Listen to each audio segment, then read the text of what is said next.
Thank you for attending the Week of Kindness. Coming up next is another powerful, impactful, amazing speaker.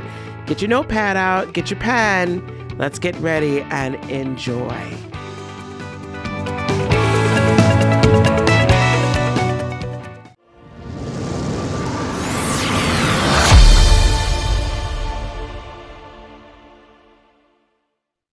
Hello, everyone, and my name is Jeremy McDonald, otherwise known as the Storytelling Alchemist, and I am very excited to be a part of the Week of Kindness and Gratitude.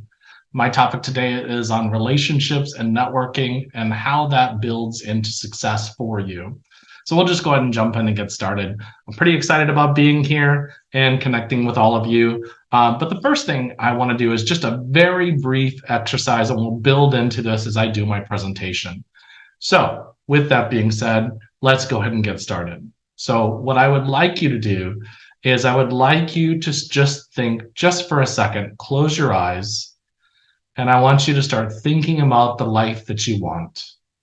And I want you to feel it.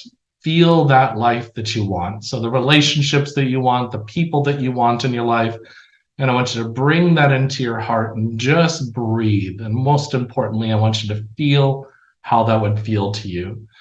Feel all the joy and the laughter and the collaboration and the interactions you're going to have with people. And I want you to just feel that just for a second and breathe while you're doing that.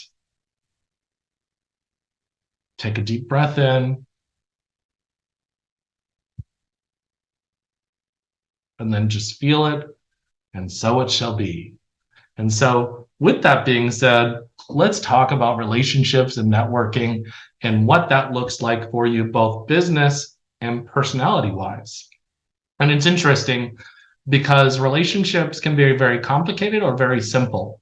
And I find that they are more often very simple if we communicate and actually speak how we feel about what we want and what we desire. And more importantly, we get honest with ourselves, because the very first relationship is to yourself. And why is that? Because most people would say, well, that's very selfish of you, Jeremy. And what I would say to that is that in order to build a solid relationship with other people, you have to have a solid relationship with yourself. So that's practicing self-awareness, self-regulation, and those things. And then the next step goes into social awareness. So in emotional intelligence, the very first step is practicing self-awareness. And what does that mean? It means that you start looking at how you react to things and what your responses are to the stimulus around you. And so that means that when you get upset, you take a look at it, you become self-aware of why you became upset, not about the blame game, because a lot of times people like to practice this or talk about this, and they want to go into the blame game. Well, how that made me feel and they made me feel, I just want you to go into how it made you feel and what your response is, not about blaming other people. And so, because it's your own emotions, you're responsible for your emotions and how you interact in experiences every day. So that's very important. First thing to do is to practice self-awareness. And so when you get into self-awareness and then you start to practice, you look at it and you say, well, this is the reason why that happened. And this was my response to it. Because in every interaction, there is a stimulus and there is a response. And in emotional intelligence, you have the opportunity to decide and choose how you're going to respond after the stimulus comes into your life. So you have that power within you to respond, whether it's going to be peacefully, you're going to speak up and tell your truth, or how you feel in that moment. That's all up to you. And so what I traditionally find is that I look back at my life when I've started practicing emotional intelligence and studying emotional intelligence over 20 years ago, and who I was in my 20s when I would react to everything, take everything personally, instead of looking at it and saying, hey, we're all just people here doing the best we can with what we have. And I had to start looking at that. And that's how we all do that. So the next part of this is you have to find the right relationships for you. So what does that mean? You know, when we're young, we're just excited to be around people and we want to have fun experiences. But when we're teenagers and even going into our 20s and even into our 30s, we're just excited about the interactions we have with people. What we're doing is we're learning what works for us and what doesn't work for us. And so when we're looking at relationships, first, when we're looking at relationships, we have to stop and think, well, wait a second, do those kind of relationships work with me? And we're not talking about, people being bad. We're just saying, do these certain types of energies and people work for me in my life in the direction I'm wanting to go in? And they always say, be around the people that you want to be like, meaning if you want to be a lawyer, or you want to be a doctor, or you want to be a motivational speaker, whatever, or you just want to be positive on a daily basis or practice self-awareness, you want to be around those kinds of people. I've told my friends that I practice what is called the self-awareness game. And so what that means for me is that my friends have the permission to tell me when I am out of balance, meaning, Jer, why are you responding that way? And you might want to take a look at that. And I have given them permission to say that. Now, I may not in the end agree with them, but there is a trust that's been built between us to where we have the freedom to speak up and tell each other things because we love each other enough to do that. And that's super important.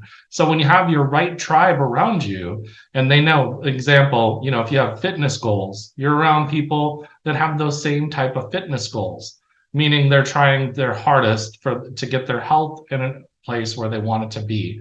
And so you hold each other accountable to make sure that you hit your fitness goals. You're not scolding each other, but you're saying, hey, how's things going? How's things going working out? How are things going with your diet and things you're doing to maintain your health?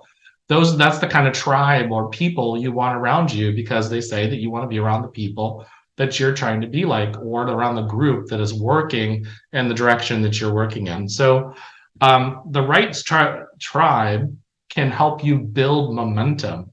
So that's really important when I say that, because like I said, we hold each other accountable.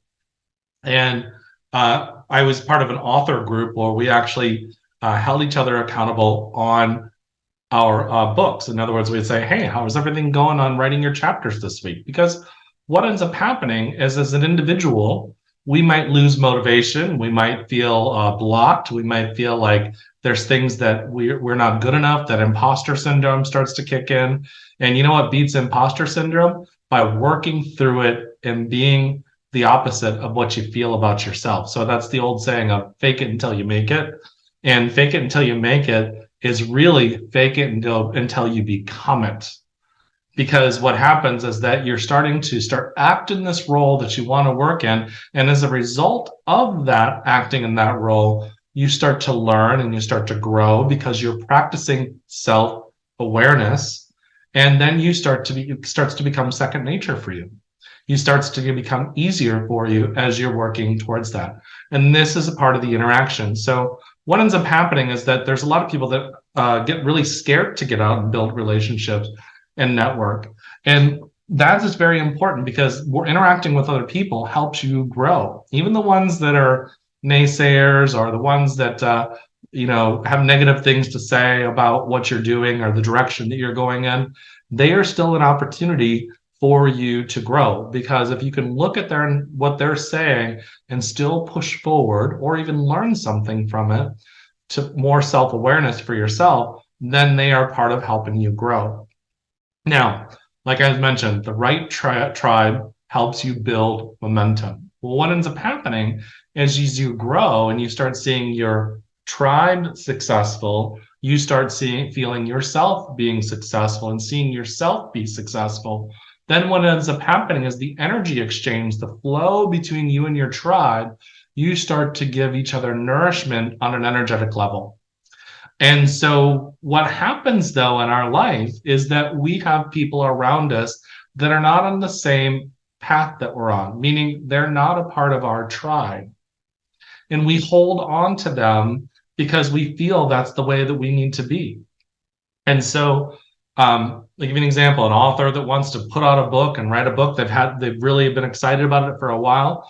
And then they get blocked, and they've got a bunch of people around them that are just saying, life is hard and things are just working against me. They may not be saying something directly towards you, But you start to feed into that and you start to be a part of that energy of, oh, I know I'm trying to write my book and everything has really been hard, that kind of stuff. But the right tribe comes in, and then they start to say, yeah, this happened and I'm really excited because I got a new opportunity for this. And then you start to watch these interactions with these people, and then you start getting more inspired towards your project on your book or whatever goal you're working on. But the toxic relationships, the ones that, and the interesting thing about toxic relationships is that even positive people can be toxic. And so I've been in plenty of relationships where I'm super positive, in a great space and working on myself. And then I have people around me that are not necessarily understanding the path that I'm on, and they don't know how to respond because they don't get where I'm at. I give an example. I hit a Amazon bestseller a couple of years ago, and the group of friends I was around had no idea what I was talking about, so they didn't respond when I texted the group, and so it hurt my feelings. And then later on, I found out it's because they just didn't understand what I was meaning. I was in a collaboration book, and that hit international bestseller, and they saw was the name, another name on the book, and they didn't get it. And so they didn't know it was a collaboration book that I was inside the book. And so that in that response, that also comes down to communicating and saying, hey, what happened here? Why did you guys respond this way? And that's one of the things about relationships and how we build our relationships. Practice self-awareness. We have to communicate what's going on in our brain, in our heart. And oftentimes we just kind of brush it under the rug and we start to let things fester. And then energy becomes toxic within inside of ourselves. Now, are those people causing that toxic energy within you? No. The interactions and you not speaking up or you not starting to work through your stuff and practice self-awareness, that's keeping the energy and momentum from moving. But the interactions when things are in flow with people and you're with the right tribe, then the energy starts flowing and there's this give and take, just like the universe works. And that same type of energy starts to build inside of you. It starts to build inside of them. And then you go into this co-creating space. You may not be co-creating the same things, but you're co-creating similar things, and then you're helping build each other's energy up. That's one of the reasons why I celebrate every success that my friends have. Why? Because then I'm also celebrating the successes I'm having. So the energy doesn't understand anything else other than you're celebrating. And celebrating is like saying to the universe, yes, yes, yes. And so these interactions, when you're in flow with each other, really starts to build that type of momentum. Now, the toxic relationships is really just about energy and people that are not in flow with each other. Now, does it mean you can't get in flow with each other? No, it doesn't mean that at all. You can actually speak to each other and get on the same page and start working towards that because you started to speak the truth and how you're feeling within yourselves. And then they start speaking the truth and how they're feeling within themselves. So super important. So let's continue that exercise. So I wanted you to close your eyes. And when you closed your eyes, I wanted you to start feeling the life that you want to have. And I really wanted you to start feeling it in your heart. So I want you to get back there again, but now I want you to feel the interactions that you're having with your tribe. You're in flow. You feel everybody, you're celebrating together. You're really starting to enjoy each other's energy. And you're starting to speak up. Hey, this happened. I'm super excited. I've lost 5 pounds this week. I wrote 2 chapters this week.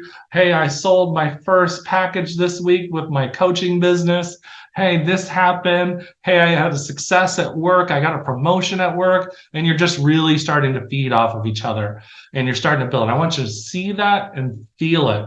But now I want you to feel that joy inside of yourself and how that makes you feel. But most importantly, and I want you to see that joy that it builds in your tribe. In other words, they have just as much joy going on as you do, because this joy is now reciprocal and this energy is now flowing. And we'll call it the flow of joy. Just made that up on the spot, but it makes sense because as we build this energy, it's most important that we not only feel how we want to feel, but how the other people with around us are interacting. So, meaning we're all in this tribe, we're interacting with each other and we're growing and it's reciprocal. So that's getting into your heart space. So now going on and looking at this, because there are things called boundaries. Now, a lot of people, when they bring up boundaries, they start to feel like that's something negative. Boundaries is just saying that this is how I want to be treated, and this is who I want to be as a person, and these are the things that I want in my life. Now, with that being said, are boundaries for you or for them? Well, the answer is it's technically for both. And with that being said, boundaries are also majorly for you because you can say, I don't want to be talked to like that anymore. I don't want to be spoke to like that anymore. And with that being said, then somebody does it and you don't speak up. You don't say, hey, that really, when you said that or did that, I don't really understand it. What did you mean by that? And you could say, in that moment, you could have misunderstood what they were saying. And the other part is if they misunderstood it, then you start to clear the air. Now, it could have been that they meant it. And then you could say, well, I don't really appreciate it when you do that. What was the reason for that? Because there might be something hidden or something going on in them where they misunderstood something you said. So this opens up a dialogue where you can start building these relationships and saying, I don't like it when you raise your voice to me. And, and so it makes me feel like I'm insignificant in your life. Now, the next step to that is you are not insignificant and nobody can make you feel that way. However, speaking about it is very healthy so you can reflect back and look within yourself. And it also tells people that, hey, there's a certain way you want to be treated. You don't want to be treated and have somebody yell at you or scream at you or talk down to you. And so that's how we start building these relationships and really getting into our heart space and start to feel that energy that you've been visualizing and feeling within your heart. And that's it's actually very healthy to create healthy boundaries. And that's something that a lot of us don't have as healthy boundaries. I used to have this thing where my friends would joke around because they'd always say there's somebody sleeping on my couch. And because I would see somebody, a friend of mine or somebody that I met that was going through a hard time, and I'd be like, just come and crash on my couch. I don't want to see you homeless or you're in a bad situation, all that kind of stuff. The truth is I've always wanted to live alone, and I've always had people crashing on my couch until a few years ago when I said, enough is enough. And so I've helped enough people in this manner. And what I saw is those people that I helped ended up turning on me in the long run. And why? Because I started to try to, because they were on my couch. So I was like, I felt an obligation to kind of push them and encourage them to move on with their lives so they could get off of my couch. But the problem that I didn't see there is they were in a place in their life where they were not able to think beyond their own negative, depressed feelings and whatever it is that they were going through. And so with that being said, I was putting myself in toxic situations that were very harmful to me and also to them. And what I learned is that we all have our own path and we all have to find our own way. Now we can encourage people, we can give people advice, we can be speakers, we can be coaches, and that's wonderful. And with that being said, we give the information, we share our wisdom, we share our experience. And what it comes down to is people have their own choice on how they receive that information and when they apply it. I remember my father told me many years ago about people that, there's certain types of people that make things happen, and there's certain people that sit around and wait for things to happen. And there's a third type of people that say, what happened or what's going on? Meaning, and I really didn't understand that until later on in life. And I just thought, well, I was like 15 when he told me, and it didn't really register in my head until I was about 36 or 37 years old. Well, what I realized is that wisdom, he was saying that you have to get out and make things happen in your life, meaning you have to get out there and actually put in the work in order to create the world that you want, because action creates movement within your life. So with that being said, I thought, wow, that's interesting. So he told me that I was like 14 or 15. I realized when I was 36 or 37, so 20, 21 years it took for me to finally start applying that in my own life. And so now I'd always been kind of a go-getter in a sense, but there was always this underlying feeling of imposter syndrome that would actually slow down my growth towards my goals. And those are things that just the part about that is that he gave me wisdom when I was young. And then he probably got pretty frustrated because I didn't listen to him. But later on, I did get it. So I tell you that story because as you're helping family members and friends and people that love you and giving them advice or coaching clients or people that you're working with, understand that they're going to apply that in the time when they're ready and at the time when they become in that what they would say a frequency match with that wisdom, and then it's going to be like a aha moment for them. So part of the setting healthy boundaries is we often want to start to be like, why aren't you listening to me? My grandmother said to me once, you know, if you kids would just listen to me, your life would be a lot easier. And I said to her, I was like 21 or 22, and I said, well, Grandma, the thing is that if I did it just exactly the way you wanted to right now, I wouldn't learn the lessons that I need to learn in life. I have to do it exactly the way you did it. Maybe not exactly the way, but I have to go down the path of learning through trial and error. And one day, your wisdom will make sense. And it did later on in life. It did make sense because then I started looking back and saying, wow, she really did know what she was talking about. And so those are things when we're setting healthy boundaries, we have to start looking at why people are not responding, why people, it seems like they're not listening, and that kind of stuff, because we went through the same things. So say what you need to say and speak your truth. And if it's meant for them to understand that truth and apply that truth, they will when it's meant to be.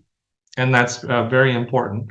So going into networking and how does it build your business? So there's one thing I hear a lot of people say to me, oh, I don't like people. I just really can't stand them. And no doubt, people can be problematic sometimes, and they're very hard to deal with sometimes. But I hate to tell you this, we're all hard to deal with at sometimes. And so what happens is that in order to build your business, one of the things I will tell you is this. Think about this. Think about the realtor, hairdressers, doctors, anybody that's in, especially in service industry. How do you think they build their business? I will tell you this. My personal book, Peace Be Still, I've sold probably over 2,000 copies of it. I've sold very little online through Amazon just for people going into it. But I've sold a lot of books speaking at spiritual centers and churches and networking events and expos and that kind of stuff. Why? Because I start building relationships with people, and then they were like, hey, I want to check out your book. I want to know what that's all about. And so then they buy my book. And the same thing happens with my coaching practice. A lot of times, people don't come to my website for a lot of different reasons, other than somebody said to them, hey, I've been going to Jeremy for a while, and he's really helped me out. It's really changed a lot in my life. And so think about that for a second. People do business with people they trust. So, and I'm going to say that one more time. People do business with people that they trust. And so we can go out there and we can do radio shows, which I love doing, and podcasts and all that kind of stuff. But I can guarantee you a good majority of your business is going to come from building relationships.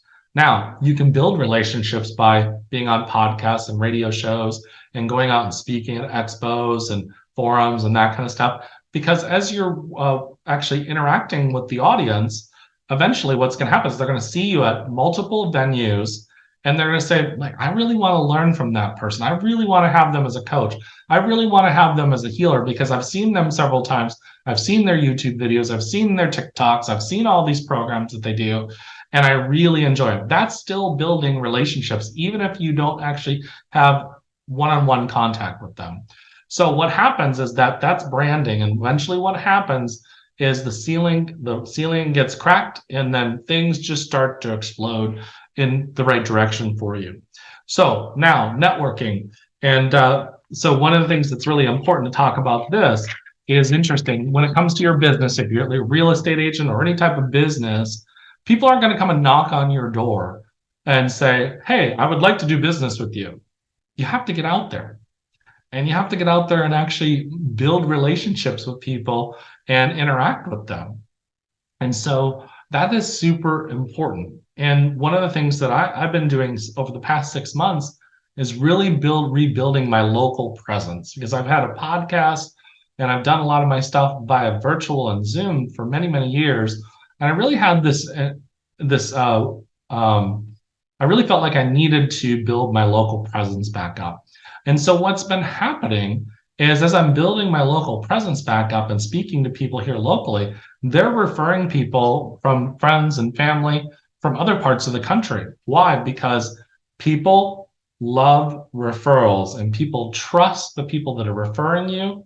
And so mom, dad, uncle, friend, whatever, and say, hey, you should go to so-and-so for this, or you should go to so-and-so for this.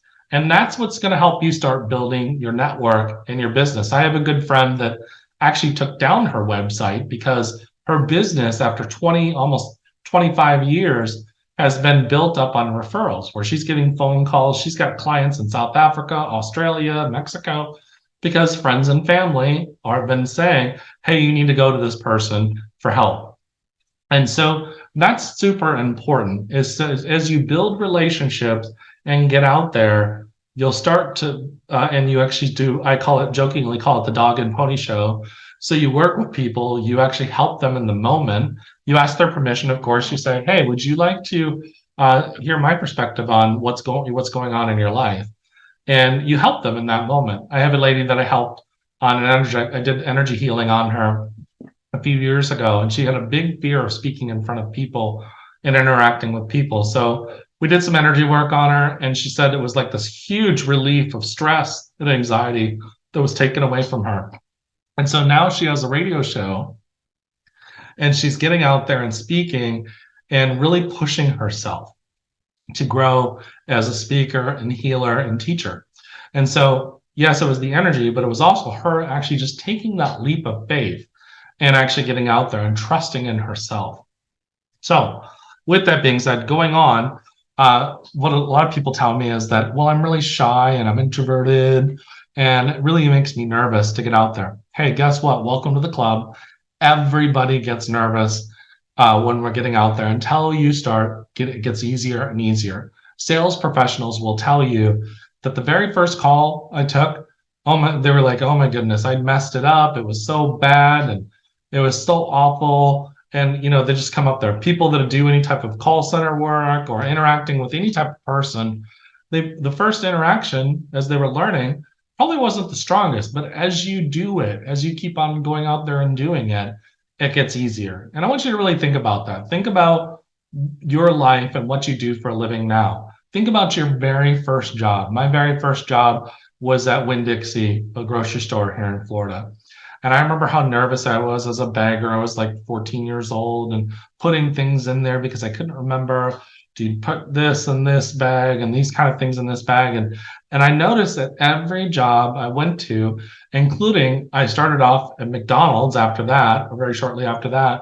And then I went into a call center job when I was about 20 years old. And I was doing customer service for a store called Burdines and Lazarus, Goldsmiths, and Macy's. And I remember the very first phone call I took, because I had worked for McDonald's just previous to that. And I said, thank you for choosing McDonald's. How may I take your order, please? And it was a Macy's customer. I'd just been so used to saying that I said it. And I just was so embarrassed. But in the moment, I just laughed because I was like, oh my goodness, I am so sorry. That was my previous job. And I remember the lady laughed and we giggled about it. And then I was able to help her. And with that being said, you're going to have interactions like that anytime you're doing something new. So, and then I used to be super nervous about approaching people that I found attractive in bars or in social settings. And so I finally just started pushing myself to do it. And the first couple of times I would stutter and I would just get really nervous and that kind of stuff. And I used to laugh and say, I can speak in front of 1,000 people, but I have this huge fear speaking to this person, this one person. And it is because it was a new territory for me. So anything that is new is going to make you a little nervous, and that's okay. It's okay to be nervous, because then that starts to fuel you and push you into the next interaction. So if it's okay to be shy, it's okay to be nervous as you start to go out to networking events and building relationships with people. That's perfectly okay, because what's going to happen is you're going to do what I said in the beginning of this presentation. You're going to practice self-awareness. And so each time you're going to think about that interaction, you'll be like, how did that go? And you're going to kind of quality check yourself. You're going to say, how did that go? And how did I, what could I have done better in that interaction? And so you're going to start looking at that, and you're going to start growing from that. And as a result, you'll start getting better and better and better. So the old saying, just do it, kind of applies, but at the same time, it's not just do it. It's just do it, practice, become better, just do it, practice, get better, and then continue that cycle over and over and over and over again. My first time speaking in front of people, I was 17 years old, and I peed my pants. I was so nervous. My second time I was speaking in front of people, I was 23, and I was speaking in a corporate setting in a train the trainer program for a class called Focus, which stood for Foundational Customer Service Development. And I remember, I don't know if you remember those old jeans from the 90s, the Jenkos, the ones that were really baggy pants. And I was standing in front of them. They had to film me with, and I'm going to date myself, with a VHS recorder. And so with that VHS recorder, I had to go back and watch it. And I was umming, and I was nervous, and I could tell that my legs were shaking, but you couldn't see them because of the baggy jeans. And so the thing is that each time I spoke, each time I did something new, it got easier, it got easier, I got better at it, and then I would practice, and then I would work on it, and then I would get better. And that process never changes. That's a lifelong process. And so same thing happens when you're interacting with people. You're going to get better at it. It's going to get easier. And so what ends up happening is that, yes, are you going to get your feelings hurt? Are you going to get betrayed sometimes? Yeah, it's going to happen. Are people going to betray your trust? Yes. Guess what? They're not a part of your tribe. And because they're not a part of your tribe, move on. Look at it. Process through the feelings you have. Don't just brush them under the rug. Process through the feelings you have. Understand, because I can guarantee you in those situations, there was red flags along the way. And that's okay, because then you can look back and say, these red flags, what could I have done at that moment to change this? Could I have set boundaries? Could I have spoke up and told people how I want to be treated? Could I have changed things going forward? And what happens is, if you practice that self-awareness, then what will end up happening is the next type of interaction that's similar to that. Because what the universe does is it cycles it until you get it. So it may be a different phase, different situation, different circumstances, but it's going to be very similar to interactions you've had with other people at different times. And so then you get to do what? You get to practice it over and over and over again. And then your responses will get better and easier, because that goes into that social awareness, and then it becomes into social management.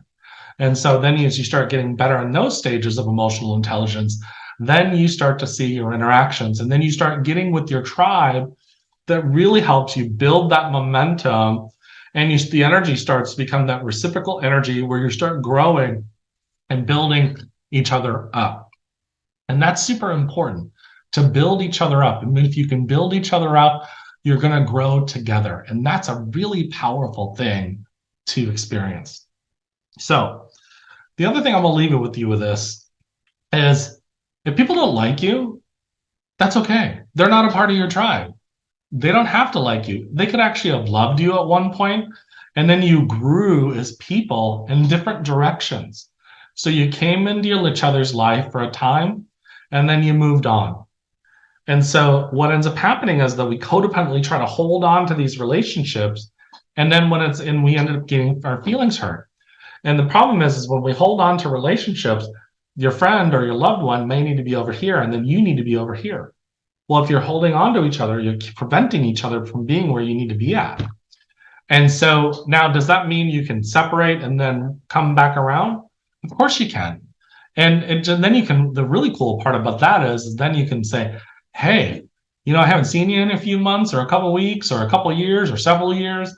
These are the things I've been going through, and I've grown as a person as a result. And hey, you remember when you told me this like 20 years ago and this happened? You can really start to get excited about really sharing your growth with each other. And that's a really powerful thing, to be able to say, hey, I've grown as a person, and I'm sure you have as well, and you get to share those interactions with each other. I once knew a woman, a couple actually. They were married, got a divorce, didn't see each other for 20 years, got into different relationships. Those relationships ended and ended up being at their kid's wedding, started talking to each other, ended up dating again and getting married, and then were with each other until the end of their lives. And I just thought that was a really cool story, because what ended up happening is they, at one time in their lives, they were different people. They grew apart. They fell in love. They grew apart. They had children. They had a family. They went off, went through new experiences, grew as individuals, came back together, fell in love again, and then actually had a really healthy, successful relationship for the rest of their lives. And I think that's really powerful. Now, that doesn't mean that happens with everybody, but it really comes down to that relationships, what they do is they help feed us and help us grow. And they also bump us in the direction that we need to go in. There's a thing called a bump contract. And so people come into our lives, and it may even really hurt, but they basically bump you into the direction you need to go into because of whatever experience that was created as you separated. It pushed you in the direction that you needed to go into. And that's really, really powerful. And so what I will tell you is, in order to build your relationships, grow as an individual, build your business, you have to get out there. You have to interact with people, because interacting with people helps you grow. It helps you build your energy. It helps you become more self-aware. It helps you really manifest the world that you're looking for. And it's really important to see that and feel that world that you want to have, and see and feel the interactions and the energy and the emotions being reciprocal between you and the people that you're with. And so with that being said, that's my presentation. What I would like to say to you all is, if you look, well, wrong place, this place right here, this QR code will take you a link to all my social medias, including my website. And I'm giving away a free gift as a part of this event, which is an audio CD that's on my website, which is storytellingalchemist.com. And if you go to my website and go under Book Now, you can get 3 months of coaching with me. And that's going to be, it's normally $2,160. I'm giving 25% off, but you'd use the coupon code of Week of Kindness, and that will actually take you in to your, give you the discount, and then it'll be substantially cheaper than what it was before. And that's 3 months of 12 sessions with me for 1 hour apiece. You can actually just go on there and schedule it, and it will bring you to that coupon, and then you'll be able to book that with me. So I am excited to be a part of the Week of Kindness and Gratitude. Much love to everybody, and have an amazing, amazing 2023. Wow, I hope you enjoyed that just as much as I did. Thank you so much for all of that great information. Hey, we're not done yet, so just relax. We're going to continue on with our next speaker in just a few moments.